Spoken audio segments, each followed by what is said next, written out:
Di Vkom Unpad 97 yang terang-terangan bilang suka slang tuh cuma gua. Orde Baru, terus lagi musik lagi seru-serunya lagi terbuka. Apa SMA udah mulai luntur-luntur iman, kayaknya kalau Iwan Fals sama slang nggak apa-apa kan Islam. Serius? Penyanyi juga kalau nggak dibayar nggak nyanyi kan. Enggak sih. Garin orang pertama yang bikin slang joget-joget itu. Kalau musik Indonesia nggak ada slang, ya nggak akan ada Flowers, nggak akan ada BIP, nggak akan ada Plastik, nggak akan ada Opi, ada Resta, nggak akan ada Imanes. Ya. Itu Pada saat perpecahan itu tangan Tuhan turun. Menurut gua potlot itu nggak akan bisa diulangi lagi.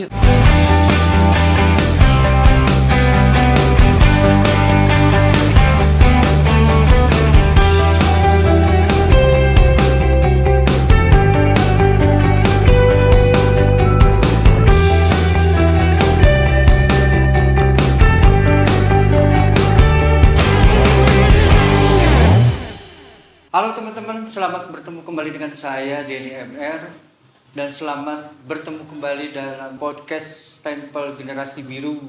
Stam yang baru saja menerbitkan bukunya yang heboh itu. Amin. Ini Soleh Solihun, silakan menegur dengan Halo. gaya khas. Saudara-saudara, saya Soleh Solihun. Slanker garis keras. Lengker garis keras ini, hati-hati. Allah. Semua slanker juga garis keras, gua rasa. Iya ya. Nggak ada yang setengah-setengah slang, ya. iya. Kalau orang udah bilang slanker pasti garis keras. Antara lu slanker atau tidak. Itu kan. Iya benar. Tapi kalau dia kan garis keras, saking kerasnya dia sudah menjadi slanker sebelum slangnya lahir. Oh ya enggak lah. Gue ya. Kan Kita sekarang menghadirkan dari luar generasi biru ya, Iya. slanker. Dan kebetulan ini teman-teman sendiri, jadi kita akan coba gali pengalaman-pengalaman Soleh selama menjadi slanker ya. tapi saya apresiasi dulu sama buku Rustam ya, Stempel Generasi Biru, keren. Terima kasih. Sebagai seorang slankers itu memberikan banyak wawasan dan info-info yang wah ternyata gitu. Oh ternyata yang, juga ya Mas. Ya, Ternyata yang juga. belum pernah ditulis di media massa sebelumnya ya. Amin. Karena dia di buku ini dia tanpa beban ya. Iya. Jadi tanpa beban dan dia juga mengalaminya sendiri. Iya, memang saksi sejarah. Jadi menarik gitu. Akhirnya ya Mas ya. Waktu bikin sih gua nggak kebayang bakal begitu sih, lah bikin aja tahu.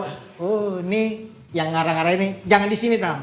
Belokin ke sini. Iya, tapi bagusnya buku itu karena bukan cerita tentang Rustam dan slang doang, tapi juga cerita soal komunitas potlot, cerita soal apa yang terjadi di satu generasi itu, cerita apa yang terjadi di industri. Jadi ya apa makanya kaya sekali ini apa ceritanya gitu. Amin. Ya poin besarnya itu adalah gerakan budaya pop yang berkembang dari potlot. Iya. Di dalamnya ada slang. Lo ngelihat slang gimana sih maksudnya waktu itu gitu? Gue pengen tanya, dia pertama kali dengar nama slang, kemudian kok bisa tersedot menjadi slanker itu? Gua tuh dulu pertama tahu slang SMP ya. Album Kampungan kalau nggak salah. Album kedua lah. Ya, kalau Sweet Sweet Hey kayak udah tahu dari Sweet Sweet Hey, tapi apa sih kok judul album tuh aneh banget sih. Sweet Sweet Hey kayak nggak serius. Terus pas Kampungan kan apa pada Iya mukanya nggak jelas ya teman sekolah suka kayak slang. Iya. So, zaman dulu gitu kan. Rambut tiga depan-depanin kayak slang. Jadi tahu slang tuh dari situ, tapi masih belum tergerak tuh. Suka nonton, pernah kayak dulu ada di TVRI lagu religi kalau nggak salah slang, pernah nggak ada acara lebaran atau apa, gue liat pada pakai, gue yang inget tuh sampai sekarang dia pada pakai baju koko. Acara TVRI kalau nggak salah, ya, pas liat album pertama kedua memang di ada TVRI, kan ada yang pakai baju koko tuh sih, ngapain kok katanya rock tapi kok tiba-tiba di TVRI jadi yang pakai baju-baju koko, sempet nggak? Apa gue yang salah lihat? Gue sih ingetnya ada periode yang ada slang. Era Kampungan itu. Iya, album pokoknya dia pada pakai baju koko kalau nggak salah dulu tuh. Bisa Sempet jadi nggak? sih. Bisa jadi. Gue juga lupa, tapi mungkin sih waktu itu kan TV cuman TVRI, programnya cuman itu. Kalau lo mau masuk ya tinggal pilih yang adanya itu ya masuk lah, adaptasi lah lo. Akhirnya gitu. Dulu tuh pokoknya waktu kecil, waktu SMP ya, Slank itu image-nya kayak kalau buat saya yang anak SMP kayak anjir ini band ada-ada aja ya, fotokopi KTP segala. Terus kan kayak ide-idenya tuh kayak yang ih aneh banget itu. Terus ada foto cowok setengah telanjang, terus dari logonya itu kayak keren. Dulu baru sebatas itu waktu SMP, baru sebatas visual. Tapi kan dengar musik lain kan selain. Iya, kan zaman dulu mah kan zaman ini ya metal terus Nirvana yang zaman SMP segala macam lah. Teman saya soalnya dengar itu lagu-lagu dari luar negeri. Saya karena tahunya dari teman ya, belum menikmati musik beneran gitu. Tahunya dari pergaulan gitu, belum into. Plus dulu masih terkena pengaruh pesantren kilat yang bilang musik haram. Jadi kelas 2 ya? SMP. Gua tuh kelas 1 SMP pesantren kilat. SMP-nya di mana sih? SMP Negeri 1 Cibinong. Kelas 1 SMP pesantren kilat 30 hari doang di pesantren kilat itu. Mereka bilang musik haram kecuali suara laki-laki dan bunyi dari rebana. Dulu dari dari pesantren itu tuh. Wah, takut dosa. Jadi setiap teman-teman dengerin lagu atau ngomongin itu jadi cuma sebatas kayaknya kalau ngeliatin cover doang mah kan nggak dosa, nggak didengerin. Jadi suka liatin doang, wah ini apaan sih ini, Slank suka diliatin gara-gara temen suka bawa ke sekolah. Ini nih rambut digini-giniin, terus ada yang pas era fotokopi foto KTP. Jadi baru sebatas itu, belum into banget, cuma denger lagu Mawar Merah itu terlalu manis, baru tahu aja, belum cinta. Karena masih ya itu tadi masih terdoktrin. Musik haram, jadi mau dengerin masih itu takut. Masih ragu-ragu. Padahal lagi SD dengerin lagu. Begitu SMP kelas 1 itu gara-gara tahu doktrin musik haram jadi deg-degan mau dengerin musik. SMA mulai agak ini iman mulai agak luntur. Jadi kayaknya mikirnya kayaknya kalau yang nyanyinya Islam nggak terlalu dosa kali ya. Selain kan kayaknya Islam semua nih. Terus kan dulu SMP juga kenal Iwan Fals tuh. Kalau gue sebenarnya kenal jatuh cinta sama Iwan Fals duluan sebelum Slank. Jadi dulu tuh pas SMA udah mulai luntur iman, kayaknya kalau Iwan Fals sama Slank nggak apa-apa kan Islam. Jadi gue dengerinnya Iwan Fals sama Slank pas SMA. Udahlah, gue dengerin Slank aja nih, nggak terlalu dosa. Pas kuliah baru udah nggak peduli, terserah lah mau dosa apa. Yang penting gue pengen dengerin lagu. Nah, SMA udah mulai ini beneran dengerin. Awalnya pengen tertarik dengerin tuh gara-gara dulu temen gue tuh si Irman, kakaknya pacaran sama kakak si Ujo itu. Oh iya. Waktu SMA. Ujo tinggal di Bogor tuh. Jadi lo teman adiknya Ujo? Iya, gue teman adiknya Ujo. Si kakak suka ngapel ke rumah, terus kan dulu mah susah ya ketemu musisi ya, terus tiba-tiba datang nih vokalisnya. Tiba-tiba datang vokalisnya. Wah, ini orangnya kok ini juga. Akhirnya gue dari situ mulai dengerin beneran. Generasi Biru kalau nggak salah. Udah Generasi Biru ya. Iya, album Generasi Biru baru mulai ternyata enak juga ya ini Slank gitu. Sebetulnya ada ini nggak sih, perbedaan nggak sih antara penggemar Slank dalam konteks standar gitu ya, suka musiknya, dengan slanker gitu kan? Kan kalau slanker udah mulai militan tuh gitu kan? Iya, bedanya paling kan kalau slanker tuh dia nggak malu pakai kaos Slank. Kalau pendengar Slank cuma mendengar tapi pakai baju Slank malu. Kan apalagi zaman dulu pakai kaos Slank dianggapnya anak kampungan kan, berandalan atau menengah ke bawah. Di Vkom Unpad itu tahun 97 yang terang-terangan bilang suka Slank tuh cuma gua di satu angkatan. Jadi suka diledekin. Slanker. Sama yang lain dulu suka diledekin. Slanker. Jadi kesannya tuh kayak yang apa sih gitu. Zaman dulu kan masih image-nya gitu kan. Slanker tuh ya yang marginal lah gitulah. Nggak elit. Nggak elit. Padahal yang suka lagu slang banyak. Iya. Nah, menurut gue itu bedanya antara orang yang bilang yang pendengar slang dengan slanker itu ketika dia bangga pakai kaos slang. Nah, itu Berani slanker. memperkenalkan diri gitu loh. Ada perbedaan mendasar ini yang ngomong slanker loh gitu. Jadi tolong dipercaya juga nih. Iya dong, kalau kan yang suka slang banyak. Tapi yang pede misalnya pakai baju slang atau bilang gua slanker kan nggak akan semua. Nah, orang yang slanker itu yang beneran gua pakai kaos slang nggak malu. Dulu mah gitu, dulu mah kan kayak image tuh pakai kaos slang.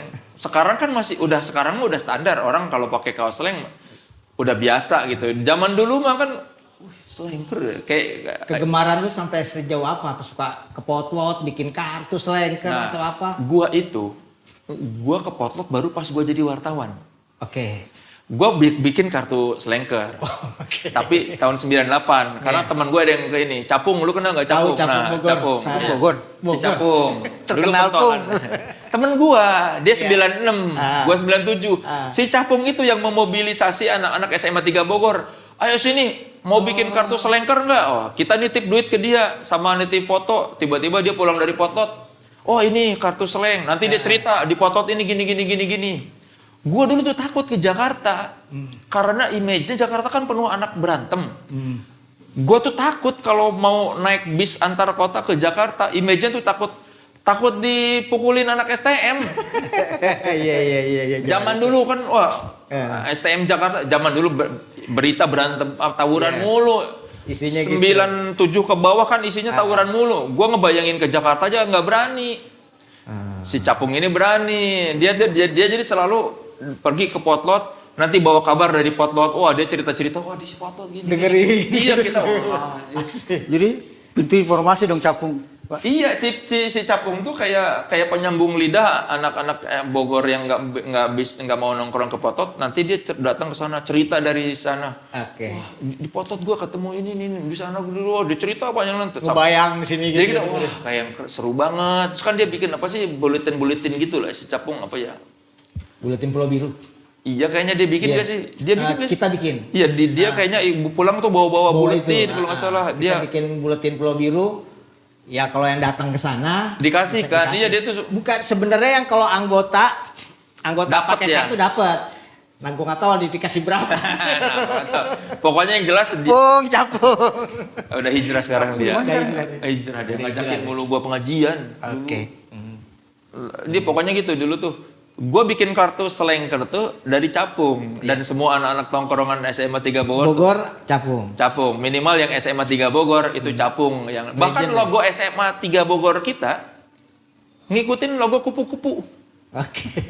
Logo slang yang kupu-kupu itu loh yang slang. Ada tuh SMA 3 si Capung yang bikin. Itu saking penetrasi slang di SMA 3 Bogor tuh sampai segitu. Coret-coretan kita ada yang gitu yang logonya kupu-kupu. Si Capung kan jago dia bikin gambar-gambar itu tulisan-tulisan. Capung Iya. kelas sama lo. 96 dia senior. Jadi dia tuh suka bikin tuh SMAN 3 Bogor tapi pakai kupu-kupu. Itu saking itu aja ya. Iya, penetrasi slang di tongkrongan anak-anak SMA 3 Bogor tuh gitu. Bahkan logonya pun itu. Lu ngebayangin gitu. Terus begitu pertama kali nginjek ke potlot, apa pesannya? Ya deg-degan lah. Lu jurnalis waktu itu kan? Ya, tapi kan makanya gua tuh pengen dari dulu gua pengen ketemu idola gua tidak sebagai penggemar. Gua pengen ketemu ketika gua sudah jadi wartawan. Karena bakal beda. Oke. Meskipun semua musisi itu menganggap penggemarnya adalah teman, tapi kan tetap aja ketika lu Iya. datang penggemar Psikis itu. Psikis ya. secara kasta meskipun mereka sama ramahnya, tapi kan beda. Kalau lu datang sebagai wartawan, mereka menganggap Omongannya juga beda, iya, iya. didengerin. Makanya gue dari dulu Lu jangan. jadi sebagai wartawan udah playboy itu. Tadi Di tracks dulu. kenalnya di mana sih? Nah, ini kawan lama nih ternyata nih. Kalau sama Denny MR kenalnya pernah wawancara kuliah. Skripsi. Gua bikin skripsi soal majalah musik. Yang gua wawancara salah satunya Denny MR. Sebagai sepuh. Makanya begitu pindah ke Rolling Stone kan udah kenal. Oh iya benar. Kuliah 2004. 2004. 2004 kena apa menghubungi Denny MR mau wawancara buat skripsi. Nah itu kenalnya 2004. Tapi ketemu lagi pas udah jadi Rolling Stone kalau nggak salah. Tapi lu kan nggak langsung Rolling Stone kan? Trax dulu. Waktu di Trax ya? Iya. Di Trax itu yang lu ketemu mulai masuk ke ini. Mulai ke masuk ke Pulau Biru. radar slang awalnya. Karena gue suka nanya, terus pertanyaannya beda di preskon. Iya. Jadi slang Tahu udah tuh mulai lihat. Selama gue di potlot, wartawan yang beda tuh lu. Dengan beritanya, dengan sensasinya. Gue yakin anak-anak slang Pulau Biru Bunda tahu lah Soleh Solihun. Bunda, Soleh Solihun nih Bunda. Karetnya 2, pedes. Karena kan gue sebagai penggemar, kalau ada Iya. kekecewaan kan Ada nggak rasa bisa. memilikinya deh. Oh. Begitu gue jadi wartawan, gue ngomong aja, dia band nggak akan gimana-gimana. Kalau penggemar yang ngomong kan pasti Iya. agak gimana. Begitu wartawan yang ngomong kan didengerin. Gue kan setiap preskon gue tanya apa gitu. Akhirnya mereka jadi tahu gue kan awalnya kan di Trax tuh. Jadi oh si Soleh. Gue cerita nih Mas ya. Jadi ada acara di Trans TV Mas. Rupanya Soleh abis pasang artikel yang kakak. Rame tuh, selengker pada ini pada marah-marah lah apalah gitu. Di Trans TV tiba-tiba ada yang bisik-bisik. Ada Soleh Solihun. Ada udah panas tuh soalnya tuh Ada Soleh Solihun. Bunda keluar loh. Hei Soleh. Dia datang pasang badan lu. Cair semua Mas. Gak ada yang ngomong, gak ada yang Jantan ya Soleh. Datang jantan sekali Bapak ini. Gawat. Dihadepin loh orang lagi panas gitu disamperin lo. Das pasang badan. Udah, semua malah cair, malah ketawa-ketawa akhirnya. Iya kan, gue memang tidak pernah berniat. Ya maksudnya mungkin mereka juga tahu, gue kan sebenarnya cinta mereka. Pada akhirnya begitu lu datang, orang nangkep ininya gitu. Oh, Iya. ternyata secara personal tuh begini. Gitu. Iya. Oh, itunya tuh. Walaupun gue suka pedes-pedes, tapi kan sebenarnya kan gue cinta sama musik mereka. Kalaupun kayak zaman dulu gue. Iya, kadang-kadang gitu kayak. Iya. Karena ya, kritikan atau masukan itu juga bukan berarti anti ya gitu kan. Iya. Justru malah terbalik karena saking sayang, pengen idolanya sempurna atau apa atau secara kualitas lebih ini kasihlah masukan. Biasanya sih gitu. Udah selengker, jurnalis lagi. Jadinya begitu. Kelar tuh ya. Kelar tuh. Ya, Seandainya di musik Indonesia tuh nggak ada slang kayak apa kira-kira bayangannya? kalau musik Indonesia nggak ada slang, ya nggak akan ada Flowers, nggak akan ada BIP, nggak akan ada Plastik, Oke. nggak akan ada Opi, ada Resta, nggak akan ada Imanes. Gue sih nggak yakin ya maksudnya.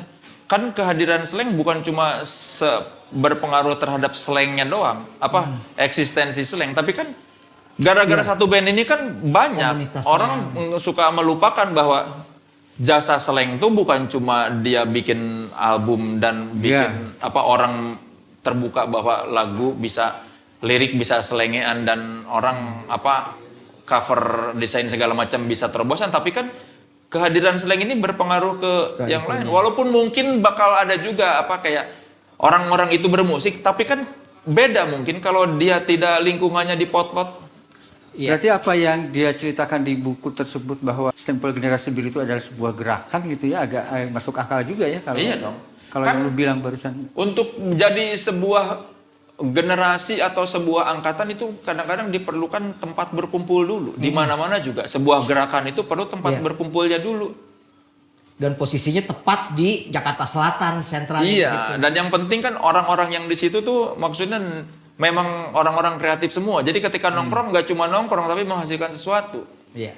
Kan banyak yang kayak rata-rata kan tempat-tempat yang jadi misalnya kayak di Jakarta ada scene indie-nya berkembang karena ada satu kafe di Bibis dulu. Jadi Album blues itu. Iya, menampung band. Jadi timbul komunitas makin besar. Terus datang ke park jadi besar. Apotek Terus Retna. Apotek Retna dengan metal-metalannya. Sebetulnya kan yang namanya komunitas kan butuh tempat berkumpul kan, komunal kan. Itunya dulu ya. Iya, dan kalau nggak ada slang kan nggak akan ada potlot. Nggak akan ada komunitas potlot. Ya mungkin aja mereka. Ya maksudnya kalau orang-orang seperti Enjet Boris atau Didit Saad atau Imanes pasti bakal berkarya. Tapi kan belum tentu mereka itu keluar dari komunitas Potlot, kan beda sih. Iya. Ya tanpa adanya Slank nggak akan ada album Anak Pantai Imanes, nggak akan ada albumnya Opi. Yes. Kalau di Jakarta pasti banyak komunitas musik Jakarta Selatan, Jakarta Utara dan seterusnya gitu ya. Termasuk Jakarta Selatan ada Potlot gitu. Apa sih yang lu lihat perbedaan antara komunitas Retna, Bulungan dengan Potlot? Bibis gitu ya. Kayaknya kalau dari sisi, kalau dibandingin dengan Retna dan Potlot kan jelas orientasi musiknya kan. Kalau Itu. Retna kan lebih ke metal, terus pang-pangan ada di mana kan, itu kan lebih ke referensi. Kan kebetulan kalau Potlot kan kayaknya Stone dan Beatles. iya ya, kan, game masih and the di roots game. itu biasa. Kan orang-orang berkumpul karena selera musik yang sama biasanya. Kalau kita lihat kan semua jebolan Potlot pasti minimal suka Stone atau Beatles kan. Iya. Dan di tahun itu juga apa sih Mas yang suka ngobrol itu renaissance-nya musik. Iya. Di saat itu Nirvana pas keluar, Iya. Metallica, Sepultura itu nyangkutnya sama Retna. Yang Iya. lain-lainnya ya tersebar lah, sebagian di Potlot, Alanis Morissette. Kalau gua kan melihat di komunitas Potlot itu kan bukan cuma anak band yang kumpul Iya. ya gitu, anak sinematografi, teater. Ya kalau soal itu kan harus tanya sama pelakunya mungkin. Ya Enggak, gua mau nanya versi lu soalnya enggak. itu mah menurut gua Potlot itu nggak akan bisa diulangi lagi.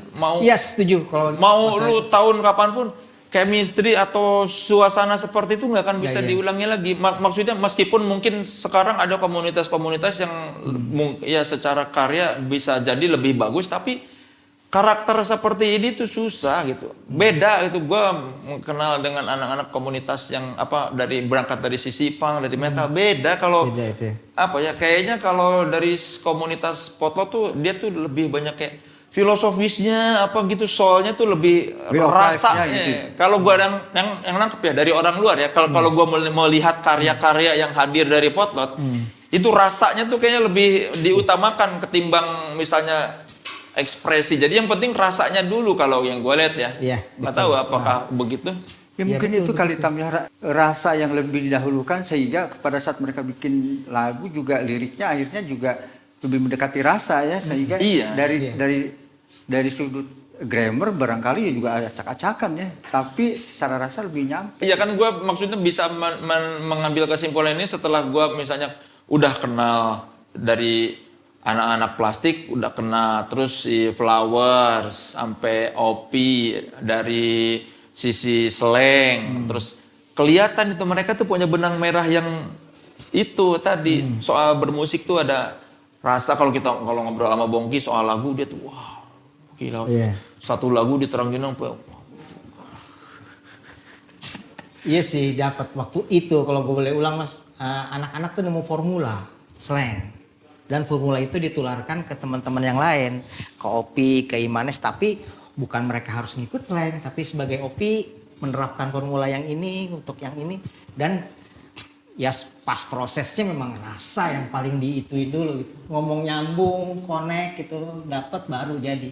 Kalau masih ada kesel-keselan ya nggak bakal jadi apa-apa. Walaupun lu jago gitu ya, kayak gitu. Situasi sosial ekonomi zaman waktu itu kali ya yang menyebabkan Settingnya juga Orde Baru, terus lagi musik lagi seru-serunya, lagi terbuka itunya gitu loh. Jadi orang kan tahun itu Nirvana baru keluar, Red Hot Chili Pepper di tahun yang sama loh. Ada Pearl Jam, semua jadi bukan cuma yang musik, anak-anak sinematografi juga nongkrong punya persepsi beda bahwa musik bukan kayak tahun 70-an udah baru gitu. Mereka berada dalam posisi itu semua, ketemu ngobrol, nyambung. Didukung itu gitu. plus masih darah muda. Itu dia. ya, Masih bergejolak, semangat bersemangat, berkaryanya masih tinggi. beban masih ini ya. Iya. Masih ringan. Persoalan ya belum ngurus masalah rumah tangga. Jadi Ya. masih berkarya tuh Betul. masih liar. Kesannya tuh kalau udah berumah tangga tuh banyak masalah gitu deh. Bukan banyak masalah. Jadi tidak bisa fokus, tidak bisa terlalu liar berkarya ya. Kalau menurut gue ya memang ketika lu berumah tangga bukannya banyak masalah, tapi kan ada prioritas-prioritas. Ketika seseorang itu belum berumah tangga, dia bisa bebas nongkrong. Tapi ketika sudah berumah tangga kan dia harus mikirin, daripada gua nongkrong, anak gua mendingan gua temenin. bukan melulu masalah. Makanya kan ketika Slank mulai mapan dan berumah tangga, bukan salah mereka juga, mereka tidak mau nongkrong, tapi kan ya ada prioritas-prioritas. Ya mendingan mendingan main sama anak daripada ketemu sama temen. Ketemu temen udah puluhan tahun, gue punya anak ya mendingan. Masalah prioritas sebetulnya. Balik dikit menjawab pertanyaan tadi bahwa gue kenal Soleh lewat sebuah wawancara. Dia masih mahasiswa, gue baru kerja gitu kan, dia wawancara. Bukan baru kerja dong, udah lama kerja, baru kerja. Sudah kerja lebih cepat duluan daripada dia. Sudah lama kerja. Siap. Ngeles. Denny Emer ini kalau anak 90-an, dia ini adalah yang membentuk selera musik masyarakat Indonesia. Iya Bener. Mas. Iya Mas, betul Mas. Bener. Iya. Anak 90-an, selera musiknya itu dibentuk oleh Denny Emer. Lewat majalah Hai. Masa sih gitu ya? Iyalah. Iya dong.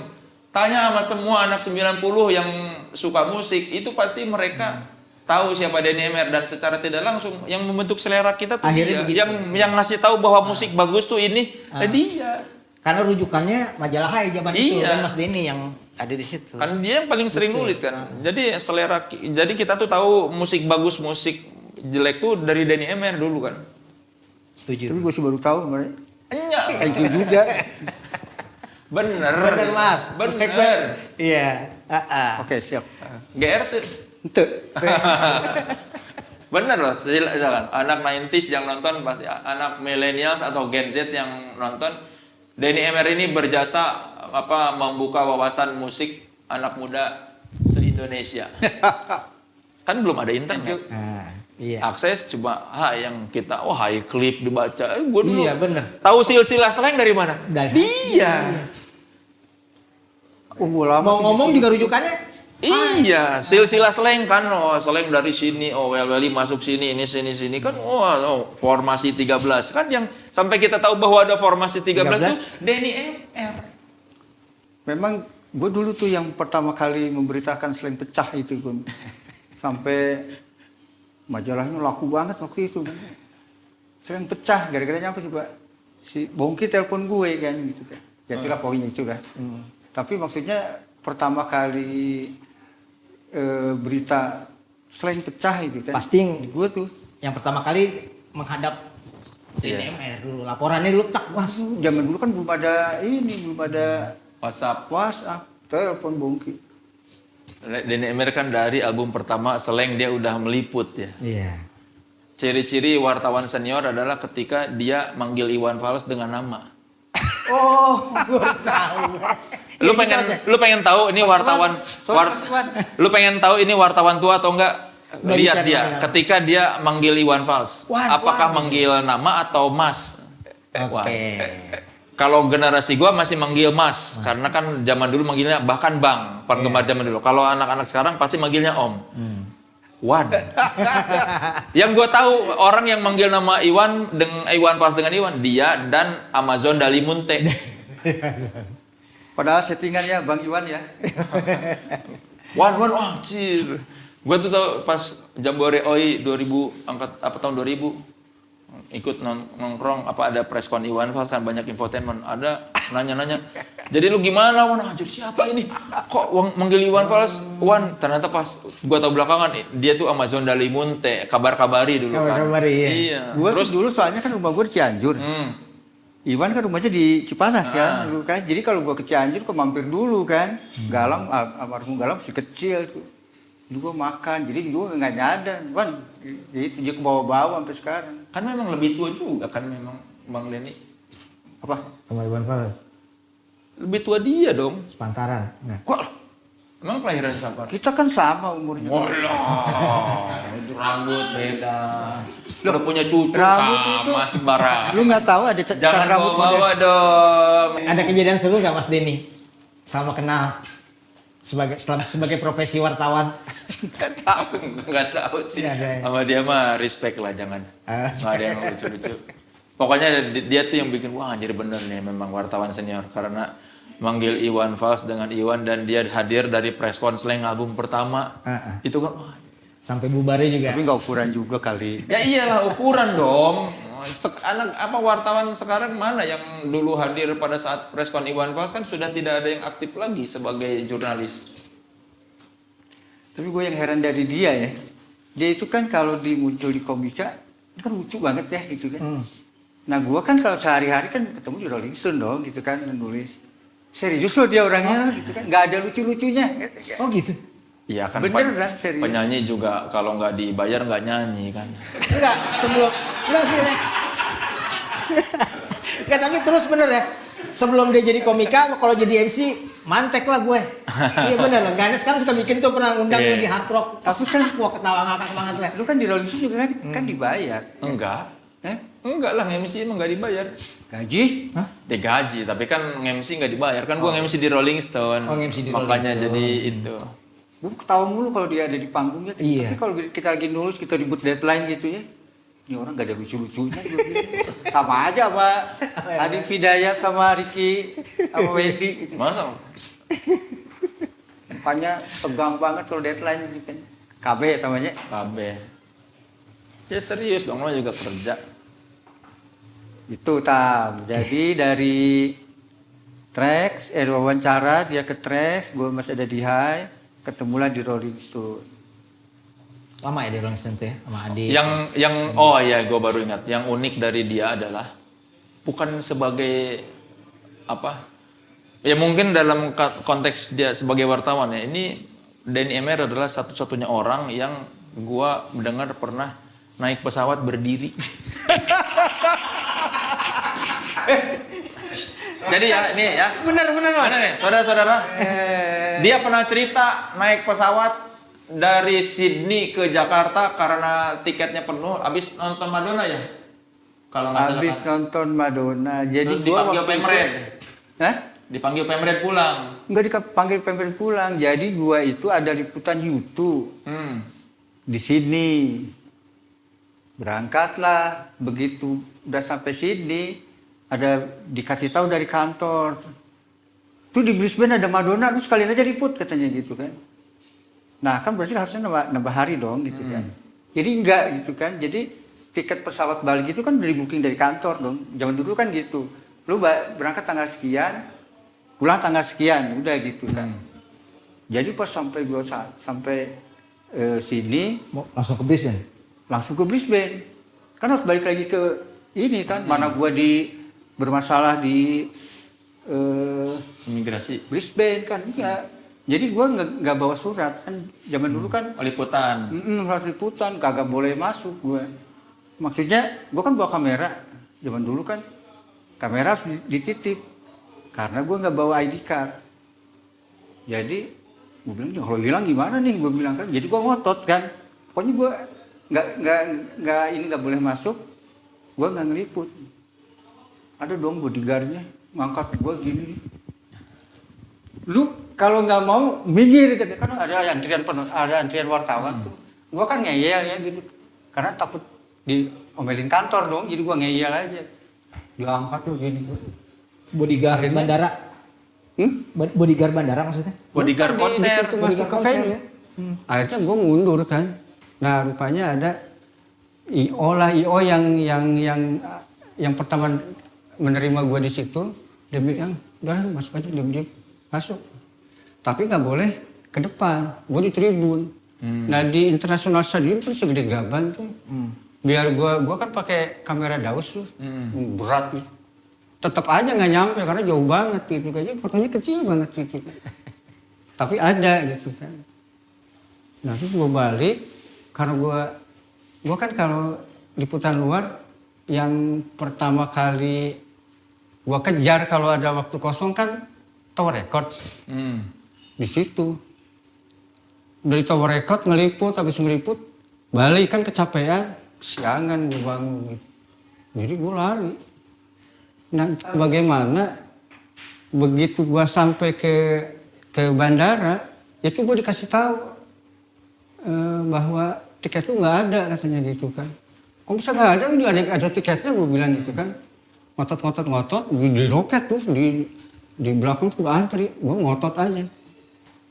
Akhirnya gue bilang coba gue minta ketemu manajer lu, gue bilang gitu kan. Nah pas gue bilang gitu entah kenapa Mereka berbisik-bisik, nelpon mungkin ke pesawat kali ya. Akhirnya udah, Bapak sekarang masuk dan lari katanya gitu kan. Gue lari ke itu, nyebrang itu, naik ke pesawat. Masuk sampai ke pesawat itu kayaknya tuh gue udah dikasih tahu ini bakal ada yang ketinggalan nih. Masuk, naik itu pintu pesawat langsung jebret itu ditutup. Habis itu, gue memang langsung disuruh berdiri. Bapak silakan berdiri katanya gitu. Lu bayangin habis lari naik tangga pesawat, ngos-ngosan suruh berdiri. Kan habis lari harusnya. Berapa lama tuh Mas penerbangannya? Diri. Berapa lama dirinya Mas? 4 jam lebih, 5 jam lah di Sydney. Pas take off gimana? Hah? Iya gini, yang kebayang. Kita duduk aja masih begini kan, ini berdiri bayangin. Pegangan di mana berarti? Hah? Pegangannya di mana? Pegangan ke sandaran kursi paling belakang. Ada penumpangnya? Ada. Orang kok berdiri? Gue semua tuh mata ke gue cuek aja, yang penting gue ke bawah, gue bilang gitu kan. Itu. Begitu teman-temannya suka duka. Pas 5 jam itu berarti berdiri apa mondar-mandir? Berdiri lah, mau kemana, orang penuh. Kayaknya sih begitu gue nggak datang panggilan 1, panggilan kedua, entah bagaimana kali ya. Gue nggak ngerti lah teknisnya, entah dijual atau bagaimana lah. Pokoknya dikasihin orang aja. Begitu dikasihin orang gue datang kan. Zaman dulu belum ada keterlambatan ya, check-in 1 jam nggak diterima. Jadi hebat nih, mungkin satu-satunya orang Indonesia yang naik pesawat dari Sydney, Brisbane. Dari Sydney ke Jakarta berdiri udah kayak kelas ekonomi.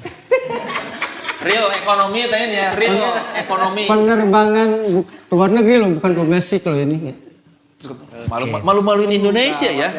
Dia kan ini orang. Gua lebih baik malu daripada nggak kebawa kalau gue gitu ya. Oke. Gitu lah. Baru tahu Mas. Enggak kebagian makan berarti? Hah? Gue udah gak mikir lagi tuh. Cuek juga di sana penerbangan berarti ya. Diri. Tapi udah nggak merokok kan penerbangan? Lupa gue. Kebayang nggak? Ya kalau take off-nya kebiru. tapi kalau sekarang ya itu bagian dari apa ya, kalau gue bilang sih dinamika rame profesi. itu pasti jadi trending topik tuh, hujat-hujatan antar negara. Zaman dulu belum ada trading topik. Ya gitulah. Tapi seru ya Mas ya, setelah lewat ya. Dia mah enak jadi wartawan musik ketika industri musik lagi jaya-jayanya dan akses ke berita luar negeri masih sedikit. Jadi dibutuhkan buat liputan ke luar negeri. Oke, iya. Label masih banyak duit, jadi ada banyak undangan musik. Oh kata di Rolling Stone udah beda zaman sih ya. Internet itu kan akses udah bagus internet. Jadi ya. konser di Amerika udah nggak perlu berangkat lagi ke sana karena orang udah tinggal lihat dari online udah ada. Dia termasuk yang artikelnya gue baca sampai tamat tuh. Gue pelajari cara dia bercerita, ngintip juga gue ini anak baru nih, gue bilang nih gitu kan. Emang alur ceritanya dia tuh lain gitu kan. Jadi kadang-kadang ya gue belajar juga sih gitu. Cuma mungkin akhirnya gue keluarkan lagi dengan versi berbeda. Padahal gue baca dia anjir gimana kok nulis gaya Denny Emer susah banget ya. Padahal kalau baca tulisan Denny Emer kok bisa ya merangkai tulisan seperti ini, gimana caranya gitu. Ya ini sebetulnya mau nanya generasi biru apa gimana sih? Iya, bebas aja lah. Seru juga sih, pengen tahu kan orang juga. Teman-teman juga perlu tahu ini behind the scene-nya ketangguhan dia menyiapkan buku ini kan. Jadi kan dia waktu pertama kali datang itu konsepnya adalah Mas gue mau bikin sejarah F-13 berdasarkan pengalaman gue katanya. Bener sih gitu kan. Tapi gue bilang kalau dia bicara hanya F-13 itu skopnya hanya segitu kan. Padahal gue melihat di Potlot itu bukan hanya itu gitu kan. Diskusi gitu kan. Dia bukunya udah jadi nih. Naskahnya udah jadi. Ngobrol gitu kan. Di podcast juga sekalian. Dirubah loh sama dia loh. dia nulis ulang teman-teman Soleh gitu kan. Dari Gak tahu nih dari ganti judul. Jadi kan ngobrol nih, gue dengar fakta dari Masto, dari Didit, dari siapa sih ya Ivan, termasuk belakangan Jet Boris, gue merat, perspektifnya beda nih gue lihat. Ya udah gue tulis ulang aja. Gue bilang sayang tam gitu kan. Dia kan ngalamin sebuah periode yang cukup panjang ya gitu kan. Kemudian pada saat dia bercerita, gue melihat hanya sekian persen dari pengalaman dia yang dia punya itu kan. Makanya kan akhirnya dia pernah dia gue buka kan gitu. Ini loh Tam gitu kan. Iya, dan menariknya karena ternyata selama ini kan kalau kita dengar cerita orang tentang mantan pecandu cuma sebatas pakau-pakau susah lepas, dan dari lu tuh ada perspektif lain. Oh, ternyata begitu juga ya. Ada sisi lain, informasi lain yang Iya. tidak sekedar lu pakau duit habis gitu. Iya. Susah tuh kalau gitu. Karena banyak memori yang hilang. Tapi kalau boleh gue bikin pengakuan, gue belakangan. Temen-temen gue udah sembuh, udah sehat, gue masih bandel, masih Iya, kentayan. gue tadi baca, kok lu masih bandel nih, orang lain udah bersih. Lu tau gak? Dia waktu gue ngedit dia menceritakan sebuah peristiwa gitu ya. Ini peristiwa tapi nggak ada tanggal dan tempat di mana, gue bilang. Gue telepon lagi, tapi ini di mana Tam? Ini Mas, peristiwanya benar tapi gue udah lupa katanya. Gue banyak lupa katanya gitu kan. Lu bayangin kan gitu kan, padahal yang dia angkat itu fakta sejarah kan gitu kan. Ya sama kayak gue tanya Didit Saad, kan gue suka banget sama plastik gini terus sejujurnya gue nggak inget sama sekali gue era plastik itu. Kan gue tuh pengen denger cerita banyak ya. Gue tuh pengen denger, oh ini kan lu band lu bagus, tiga albumnya tuh bagus, terus dia jawabnya, aduh gue tuh kalau plastik gue nggak inget. Iya, jadi berapa kali ya gue bangun di Potlot, bangun tidur pagi-pagi, itu apa yang kejadian semalam sampai besoknya tuh nggak ada yang nempel sama sekali, nggak inget. Loh kok apa ya gue? Terus anak-anak bilang, oh iya Tam, semalam kita jalan ke sini. Lu ngobrol sama si Anu. Idih, sama sekali sampai sekarang hilang. Gue ngobrol apa? Terus pernah ketemu sama orangnya. Waktu itu kalau nggak salah kita ketemu ya? Iya. Terus ngobrol biasa normal. Idih, kok bisa gitu? Ngobrol misalnya kayak gini, ngobrol normal, tapi besoknya bangun tidur gue nggak inget lagi. Besoknya minggu depan gue ketemu lu Leh. Waktu itu kita ketemu ngobrol kan ya? Iya. Kita ngobrol apa? Gue ngaco nggak? Enggak, normal biasa kayak gini. Bisa begitu Leh. Parah itu Bang. Semua begitu sih. Semua Didit juga begitu. Gue rasa ya yang lain-lain juga begitu. Makanya kan ada tuh quote yang gue ulang-ulang gitu kan. Itulah pangkal perpecahan di situ gitu. Jadi iya, kalau lu inget apa yang lu omongin kemarin berarti lu dapet barang jelek. Iya. Itu aja udah. Soalnya kan gue tanya Bongki, tanya Indra juga, gue belum sempat wawancara sih. Mereka juga sebetulnya sama-sama kaburnya dengan peristiwa pemecatan itu. Sama Apa sih? kaburnya, Jadi maksudnya, ya mungkin Bim kakak juga kalau ditanya juga, ya nggak bisa. Pernah ngobrol, ngebahas waktu itu kenapa sih Bang pecat? Gak tahu, gue juga waktu itu kenapa bisa begitu gitu loh. Memorinya, argumennya nggak ada. Akhirnya gue yang mewakili berargumen. Pun bukan argumen mereka, gue cuma cerita story-nya, satu bab itu kan. Gue kait-kaitin kesini. Iya, pada akhirnya kita cuma, itu gara-gara obat aja, maksudnya gara-gara narkotika yang menyebabkan itu sebetulnya. Memang, kan. Pada sebetulnya akhirnya begitu. Karena yang ditanya pun nggak ada yang tahu sebetulnya kan. Kan ya namanya nongkrong udah deket kan dibahas kan. Lu kenapa begitu sih? Gak suka gitu ada ganjilan, dibahas, ngobrol. Cari jalan keluarnya, wah kita mesti begini. Oh iya gue sadar, gue begini. Besoknya udah lupa tuh ngobrolin gitu tuh. Itu salah satu kesulitan gue ngedit naskah. Enggak, kalau sekarang udah banyak inget mas gue. Waktu itu ya begitu gitu. Ya gue yakin, bukan yakin ya, gue pernah sempet ya tanya Indra deh. Mas Memem, lo kenapa sih waktu itu pecat? Lupa deh aku. Setuju lagi gitu jawabannya. Iya, rata-rata kan pada yang jadi nggak bisa nyeritain dengan jelas juga kenapa-kenapanya ya. Pada akhirnya ya udahlah gara-gara pada ini kan make. Iya. Kesimpulan akhirnya ya udah itu semua. Ya kan paranoid kan. Iya. Hal-hal yang nggak ada diada-adain gitu. Soalnya gue juga punya temen yang tiba-tiba menghilang dari kampus. Abis dia nyabut terus sehari sebelum dia menghilang dari kampus dia, si ini kenapa sih sama gue? Apaan sih? Lah anak-anak kenapa sama gue? Gue ini nggak ada apa-apa bro. Iya. Sebelum itu tiba-tiba besoknya udah nggak kuliah lagi.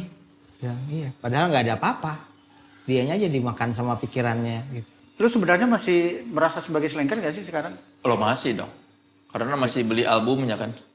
Sampai sekarang ya. Selama nonton masih deg-degan, ya masih selengker.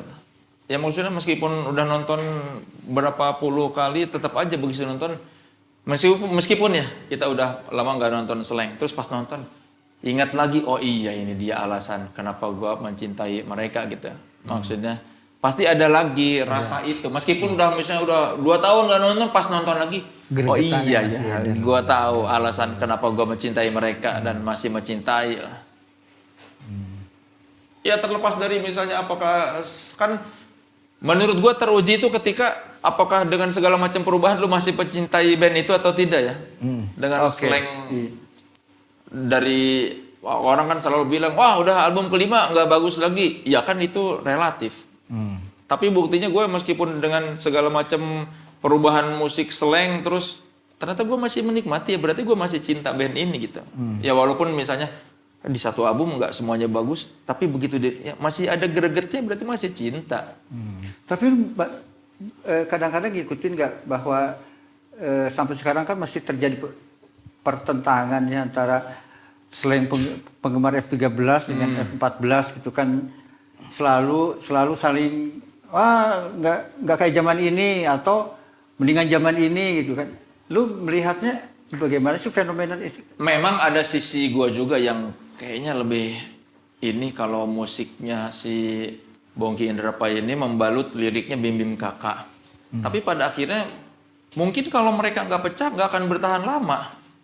Bisa jadi kalau formasi itu bertahan bakal mati. Mati semua orangnya, mati beneran, mati. Antara mati semua orangnya atau mungkin bandnya juga mandek. Mati, ya.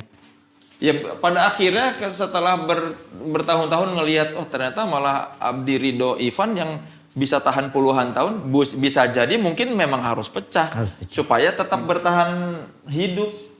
Gue juga melihat 3 anak itu ya si Abdi Ridho Ivan itu juga sebenarnya dia memperpanjang nafas slang itu sendiri itu kan. Formasi 15. Terlepas dari kontroversi ya itu. Iya, ya kalau soal musik lebih bagus atau lebih jelek ya kan relatif itu lah kalau itu. tergantung buat anak-anak yang baru dengerin slang era virus atau baru tahu slang era Mata Hati Reformasi mungkin mereka bilang enggak gue suka ini. Kan buat orang-orang yang menganggap album 5 terbaik itu karena mereka menjalani masa muda bersama album itu. Rata-rata gitu.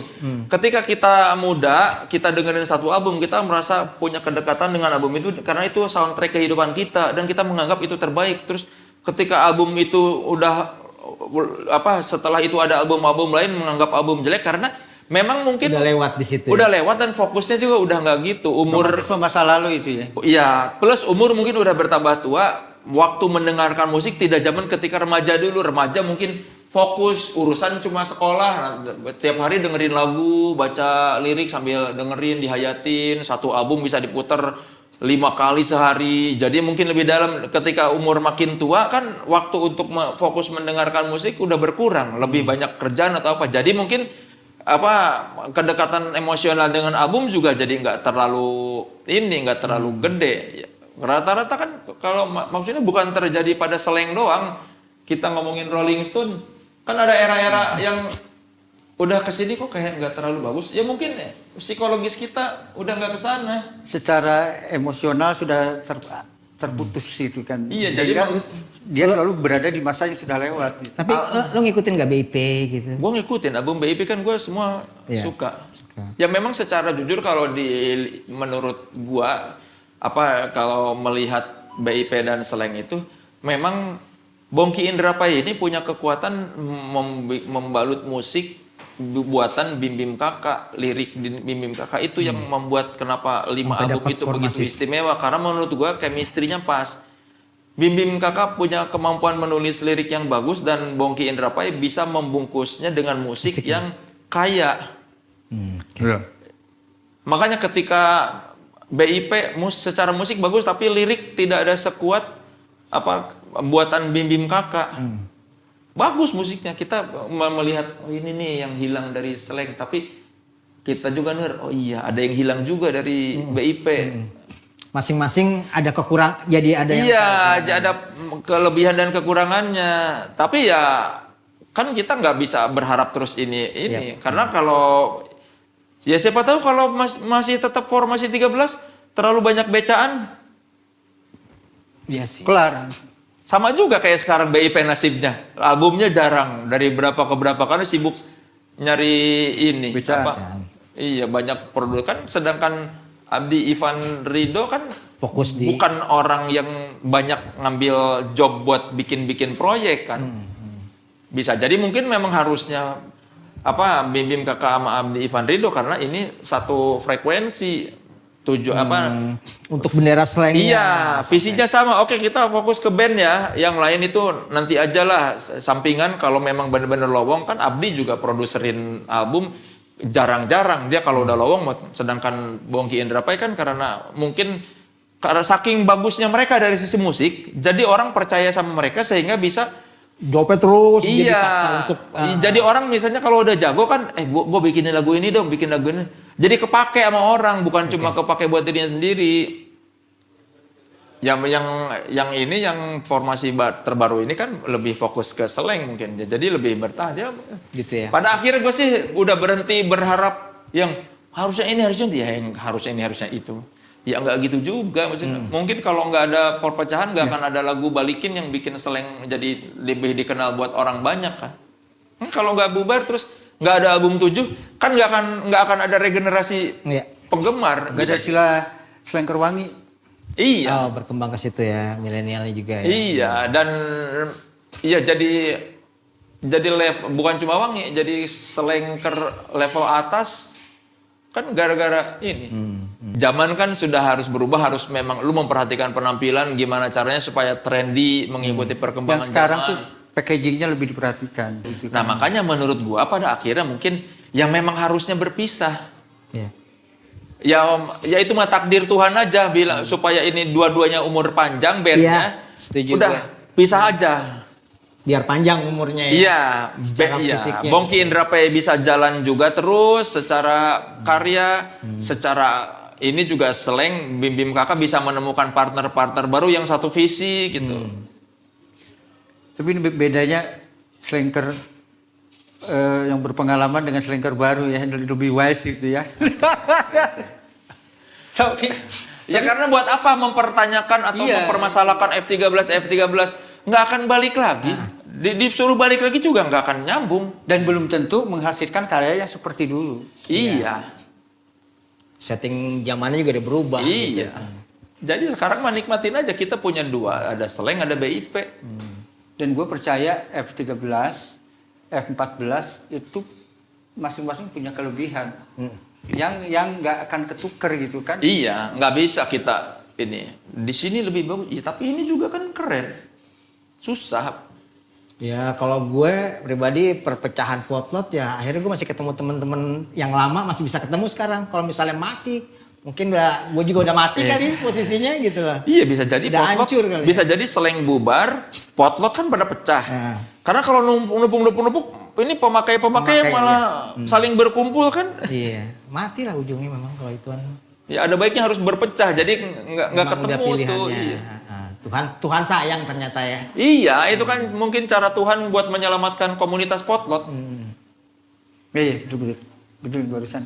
Jadi bagaimana tangan Tuhan turun untuk menyelamatkan Potlot dengan cara potlot begitu. ya dipecah bandnya gitu kan. Sehingga Bim Bim dan Kakak masih bisa terus berkarya dengan teman-teman barunya gitu kan. Dapat persepsi baru dan oke gitu. Kalau gue sih melihat F13 itu luar biasa gitu kan.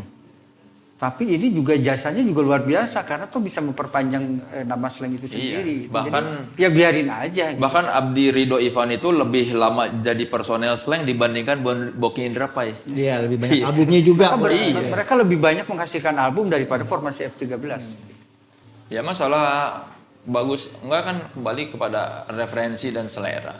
Tapi harus diakui bahwa formasi ini bikin band ini bisa sampai 30 berapa sekarang 35 ya? Berapa sih sekarang? Banyak lah pokoknya hampir. Dan setiap tahun selalu bikin album. Ada dalam satu tahun 2 album malah gitu. Ya, dan gue terima inilah cara Tuhan untuk menyelamatkan kita sampai sekarang masih pada Menurut hidup. gua sih Masih pada hidup, masih pada berkarya, masih pada Iya. itu pada caranya. saat perpecahan itu tangan Tuhan turun itu untuk menyelamatkan. Gue pengen tanya abis majalah kita bubar itu, terus lu kan berkelana tuh atau bertualang, Ya kan gue mah sebelum Rolling Stone bubar gue udah pergi duluan dari situ. Ya artinya habis itu kan Iya. jadi solo karir lah. Gitu. Iya. Ya. Aktivitasnya nggak ngapain aja nih? Aktivitasnya mencari kesibukan. Dengan bermain film. Gitu. Iya, gue Lu pernah. kebayang nggak sih dulu? Enggak. Dulu tuh gue tuh nggak kebayang sampai kapan gue jadi wartawan ya. Kayaknya jadi pemret nggak mungkin sih, soalnya kan tahu diri lah ya kayaknya. Mau kerja berapa tahun pun kayaknya nggak mungkin lah sampai di level pemret dia gitu. Maksudnya kan selama Adib masih aktif, terus masih yang lain banyak gitu. Kayaknya nggak akan jenjang karir sebagai wartawan. Ya udah gini-gini aja. Tapi dulu juga karena dulu kan skripsi gue soal majalah musik, semua majalah musik di Indonesia kan mati tuh. Bahkan sebelum era digital, udah itu iya, dulu. sebelum ada media digital pun majalah musik udah mati mulu semuanya. Dulu tuh Lu udah membaca itu loh sebenarnya ya. iya, dan dulu kan tinggal nunggu waktu aja nih, mah tinggal nunggu. Jadi waktu. sebetulnya lu cabut dari Rolling Stone juga sebenarnya nggak terlalu masalah juga dong kalau. Karena gue yakin satu saat ini majalah bakal bubar. Oke. Karena Iya. semua majalah musik di Indonesia bubar kan. Jadi dulu pun mikir sampai kapan gue jadi wartawan. Tapi akhirnya kan setelah kejadian dipecat kan, jadi ya udahlah. Memang saatnya begitu aja. Gue malah hawala aja. Dipecat, sorry. Dipecat gue dipecat. Oh iya. Dipecat. Gara-gara gue siaran. Job. Dia dianggapnya side Side job. Intinya gitulah. Kita nanda tanganin surat pernyataan tidak akan bekerja di 2 perusahaan yang berbeda. Terus gue ketahuan siaran setiap hari. Jadi dianggapnya melanggar perjanjian. Tapi lu masih nulis waktu itu, maksudnya store tulisan tetap. Masih. Padahal iya. Ya, kalau Nggak secara menyalahi itu ya. secara absen malah gue datang lebih pagi dari anak-anak. Tapi kan secara administrasi gue melanggar karena bekerja di 2 perusahaan yang berbeda, dianggapnya seperti itu. Jadi ya memang ya udahlah, emang gue melanggar peraturan kantor juga, ya udah. Dia termasuk yang disiplin dulu. Gua malah yang kadang-kadang deadline. Mas Dedi artikel. Itu memang nggak boleh ya Mas ya, jurnalis Ya, side nggak job tahu, gitu. kalau itu kan dia yang lebih tahu. Kecuali kompetitor ya pantas. Iya, maksudnya. dulu kan gue pikir gue cuma siaran kan bukan jadi wartawan juga, bukan head to head, terus Iya. bidang pekerjaannya juga berbeda. Dan gue kan pagi-pagi siarannya dianggap aja gue ngobrol terus dibayar. Di radio apa tuh? Indika dulu. Oh, Indika. Cuma kan ya tetap dianggapnya bekerja di 2 perusahaan yang sama di 2 perusahaan yang berbeda dalam waktu sama. Jadi ya secara administrasi juga kan memang sebenarnya gue melanggar. Jadi ya udahlah, begitu dipecat ya udah memang gue melanggar, dan mungkin itu saatnya kayak ya udah, mungkin ini pertanda buat gue ya supaya berhenti, ya udah memang ini saatnya berhenti dari kewartawanan dan Oke. ke dunia hiburan. Tapi lu setelah itu memang nggak pernah menulis lagi ya lah ya. Kadang-kadang suka ada yang minta nulis, tapi artikel, bukan nulis feature ya, bukan nulis wawancara atau ya masih nulis artikel, bukan nulis liputan gitu. Karena tulisan dia itu termasuk kalau menurut gue secara jujur ya, tulisan yang mampu menahan orang untuk mengikuti Sampai habis. kalimat terakhir gitu kan. Makanya begitu dia cabut tuh, gue kan nggak tahu menau tuh. Soalnya kemarin nggak pernah muncul gitu. Dia kan pansat aja yang hilang gitu. Nggak tahu ya Mas Denny waktu itu. Terus emang nggak pernah nulis lagi ya setelah itu ya. Enggak, nulis yang feature ya, enggak. Tapi gue pernah di satu setting tuh Bajai Bajuri itu lo menikmati gitu. Menikmati. Menikmati betul acting seperti gitu ya. Iya, menikmati. Karena pada dasarnya kan tetap jalur entertainment itu yang gue pegang. Gue dari dulu memang senangnya dunia hiburan. Mau itu di belakang layar, mau itu di depan layar. Yang penting di jalur entertainment. Mau itu, ya entertainment kan umumnya. Kemarin kan spesifiknya majalah musik. Tapi kan itu ada di ranah itu, dunia hiburan. Jadi ketika gue jadi main film pun, gue menikmati karena kan ini masih bidang gue. Bukan tiba-tiba gue ke politik. Misalnya atau ke yang kantoran, itu kan di luar. Kalau yang seperti sekarang nih pengusaha bakso sejuk. Ini kan gua hanya duta gua kan. Oh gitu. Bukan pengusaha. Gua sebagai brand ambassador doang. Oh.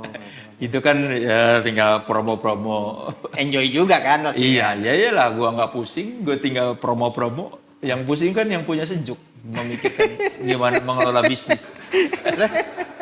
Lu kan ini lah suka muncul sama komika ini, komika itu segala macam. Sebenarnya lu itu berada di sebuah asosiasi atau bagaimana sih? nggak ada asosiasi mah, apa komika belum ada asosiasinya, paling komunitas-komunitas aja.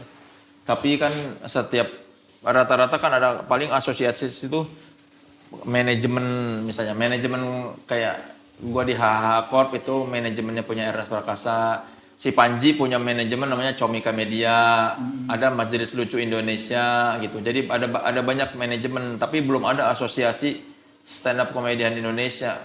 Nah, tapi gua kan pernah baca buku lu tuh yang generasi biru ya gitu kan. Iya, generasi biru. Kalau dikaitkan dengan konteks dia sebagai slanker, dia termasuk slanker yang beruntung gitu, karena kan lu ditunjuk apa gimana sih? Diminta tapi sama penerbit. Oke. Bukan sama Seleng. Kan waktu itu Seleng bikin film sama Gari Nugroho. Film Generasi Biru yang film seni lah, art house, yang teater gitu kan, musikal. Film pertama itu ya? Film pertama Seleng. Si penerbitnya tuh apa ya namanya ya? Minta ke gua nulis karena dia tuh ngelihat kayaknya pas kan gua diundang liputan apa syutingnya film Generasi Biru. Iya. Tayangannya udah datang. Iya.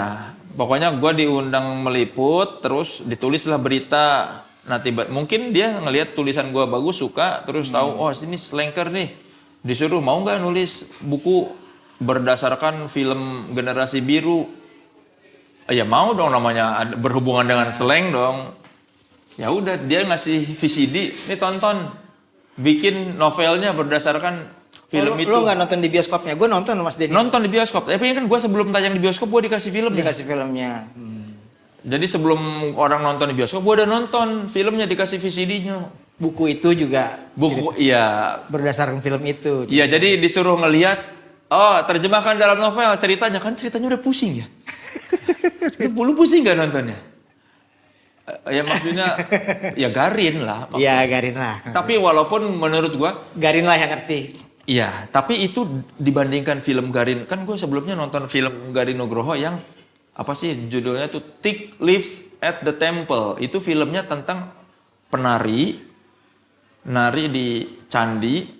Terus gambarnya tuh pindah-pindah dari dia nari candi, terus ke musisi jazz yang lagi main di kaki gunung apa gitu. Balik lagi ke penari, balik lagi ke musik jazz. Nah dibandingkan film itu, film slang mudah dimengerti.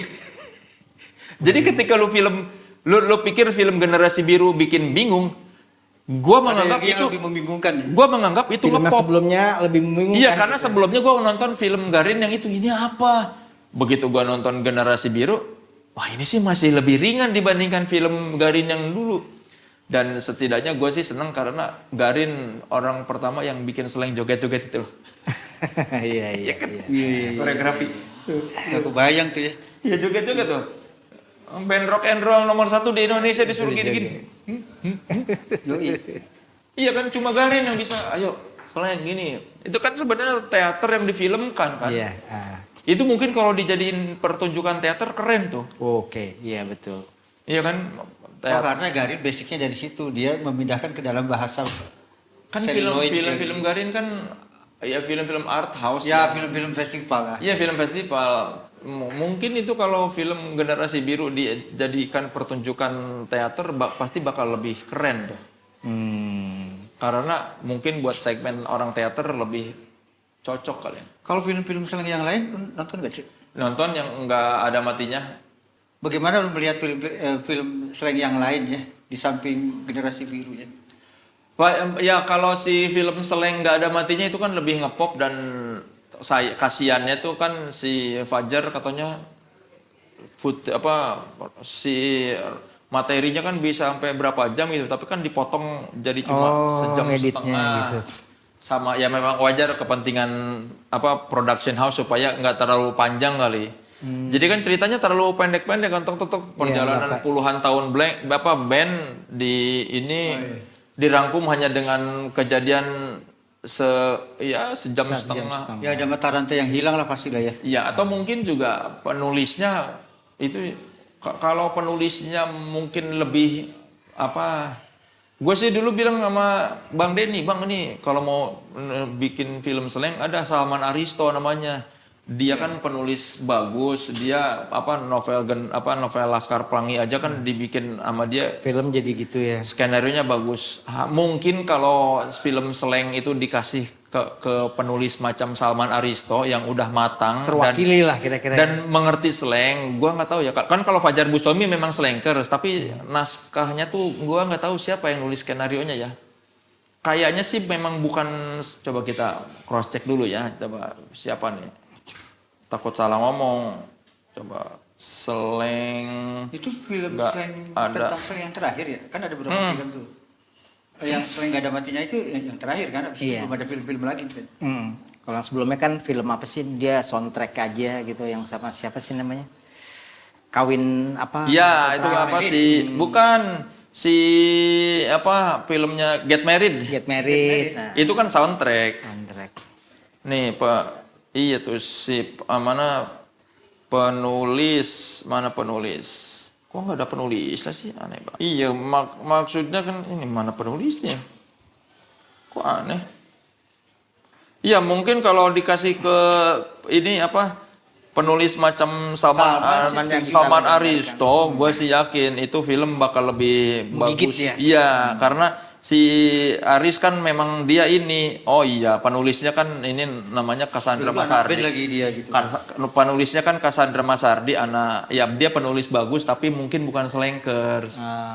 Cassandra Masardi memang dia penulis cerita yang ngepop aja. Ya mungkin PH-nya pengen digarap sama orang yang dari dunia yang bukan slang dan lebih ngepop harapannya kali. Biar Tapi ya keterima gitu ya. sebagai slanker kayak yang kok penggambarannya kayak terlalu singkat dan kayaknya nih mungkin memang terlalu banyak yang pengen diceritakan ya dari band bernama Slank.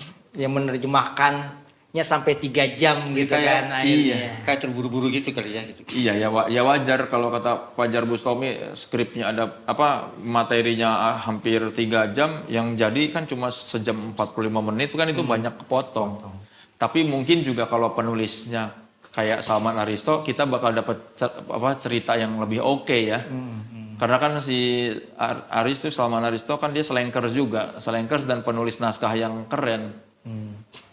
Ya karena bukan cuman ceritanya aja, kalau misal Aris kan bikin kayak Bumi Manusia tuh bukunya sih itu kan penuh pemikiran Iya. lebih kuat itu, tapi bisa diterjemahkan dalam bentuk ceritanya. Iya, dan si Aris kan pecinta musik slang. Musik slang. Dia ngerti karakter slang itu seperti apa ya, karena dia mengidolakan juga slang kan. Waktu itu gue udah bilang sama Bang Denny, Bang nih telepon si Aris nih, dia tertarik bikin cerita kalau diizinkan kalau mau Pulau Biru bikin film lagi tentang slang, hubungi Salman Aristo. Karena gue yakin pasti bagus kalau dia. Sebelum sebelum Slang Gak Ada Matinya. Setelah slang gak ada setelah matinya. Slang Gak Ada Matinya. Kan ada kayak kita yang pencinta slang pasti kayak kok bisa lebih baik lagi nih filmnya. Kalau lu melihat pencapaian bukunya Rustam ini gimana? Ya, ini akhirnya kayaknya kan ini kan buku pertama yang mendokumentasikan ini ya, slang dan potlot. Kan belum pernah ada buku. Bahkan biografi slang pun kan belum ada. Baru ada High Clip doang yang paling dekat dengan itu, High Clip dan High Star.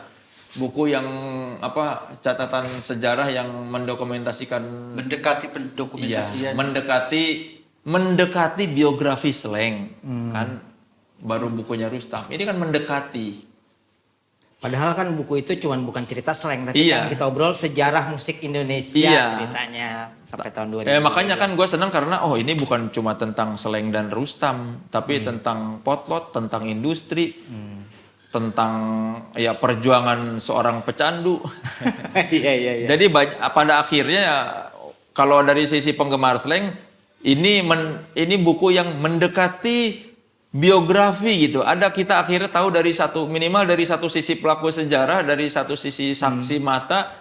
Slang itu seperti ini kan, kisah-kisah di balik album-album. Iya sih, sampai sejauh ini baru berapa minggu ya? 2 minggu kayak. Bahas feedbacknya sih masih berputar soal slang, belum ada yang sampai ke belakangnya soal sejarah musiknya. Iya. Kenapa bisa kejadian begini, belum sampai ke sana. Gak apa-apa kalau menurut gua, karena juga mungkin persepsi orang bahwa generasi biru itu adalah cerita tentang slang gitu. Iya. Menurut gua nggak apa-apa juga. Nanti Plus gua kan baru lu orang dari circle itu yang bercerita apa yang ada di lingkungan itu, yang terjadi di sana pada saat itu. Kan baru lu yang menuliskan buku Iya. tentang yang terjadi di era itu, era keemasan dan kegelapan itu. Ya orang masih nengok ke situ aja ya. Masih Iya, kan dari dulu nggak pernah ada yang juara cerita. Nah. Kita cuma nebak-nebak aja orang luar cuma ngira-ngira, cuma mendengar doang. Kejadiannya seperti apa sih, Iya, gitu ya. cuma mendengar kehebatan era itu, tapi belum pernah ada yang nulisin. Kan gua aja baru tahu sekarang, ternyata Rustam tuh temen Bibim dari dulu gitu kan. Dulu gua pikir kan dulu karena tiba-tiba ke potlot aja kan, ternyata pas baca buku ini, bisa dimengerti. Kan dari dulu gue setiap buka buku setiap baca lirik sampul album Slank selalu ada ini Rustam Manis, selalu ada siapa nih orang, selalu ada di setiap sampul album Slank.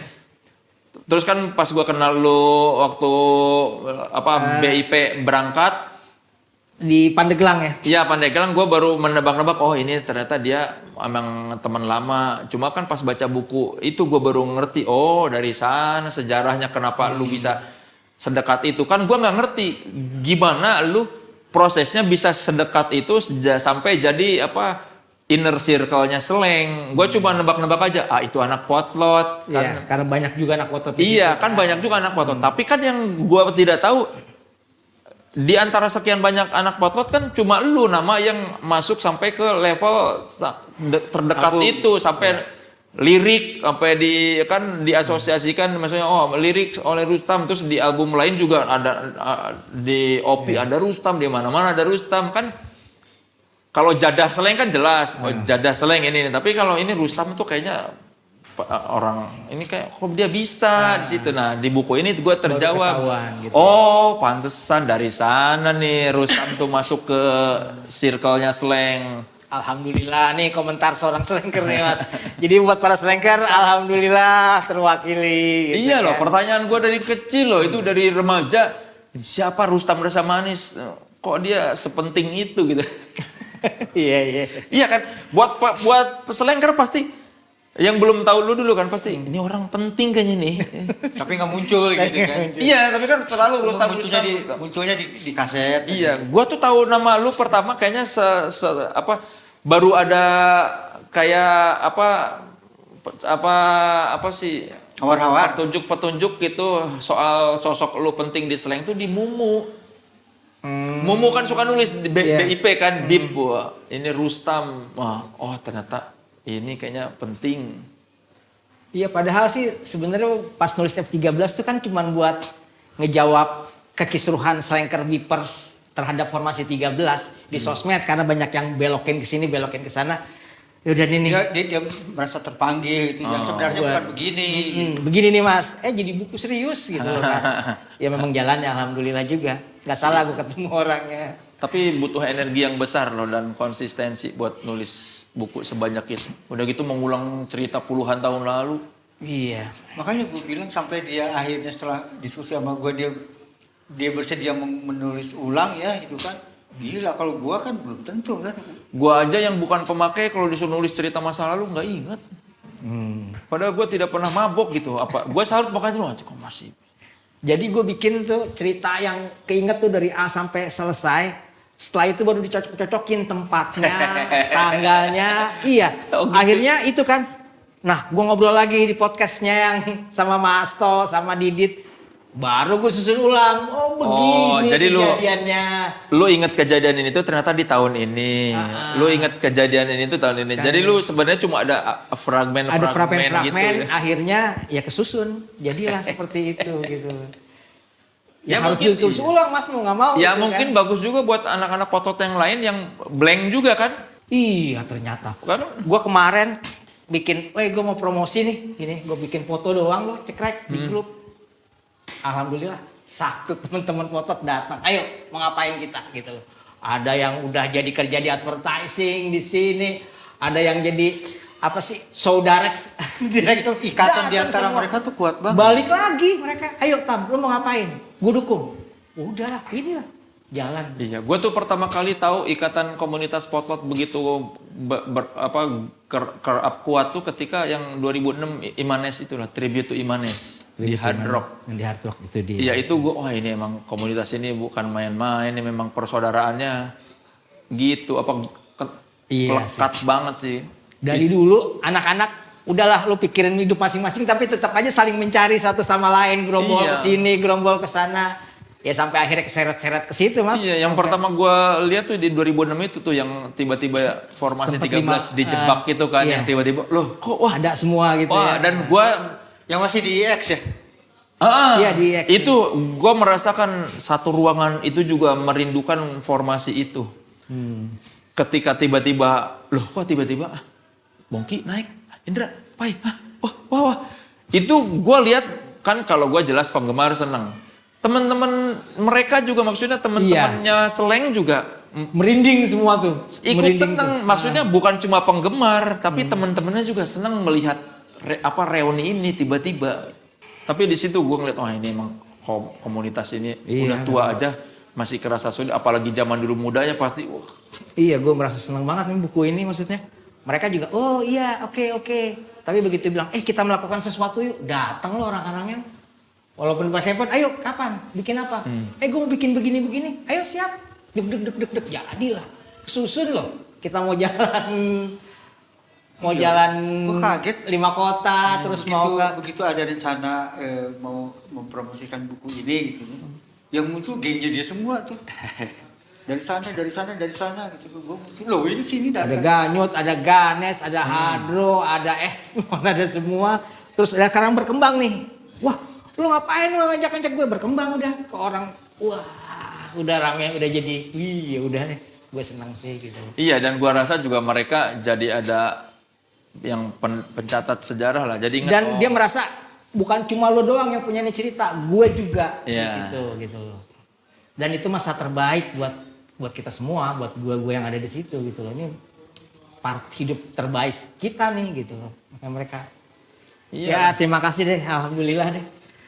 Jadi yang kalau gue sih yang gue tangkap ya dari obrolan kita itu adalah memang sebuah komunitas atau sebuah pergerakan itu memang nggak bisa diulang ya. nggak bisa. Momen cuma sekali. Mau recreate juga nggak akan bisa. Di semua tempat juga gitu, kayak ya di Bandung dengan pergerakannya sendiri, di Jakarta dengan potlotnya, dengan apotek retnanya, dengan bibisnya ya susah. Memang nggak bisa diulang ya. Nggak bisa diulang. Era itu gitu ya. Iya ya. Oke, Reh, thank you Reh. Thank you banget. Terima kasih. Sama-sama loh. Oke, sampai di sini obrolan kita kali ini. Sampai ketemu lagi di podcast Stempel Generasi Biru berikutnya. Thank you. Yo.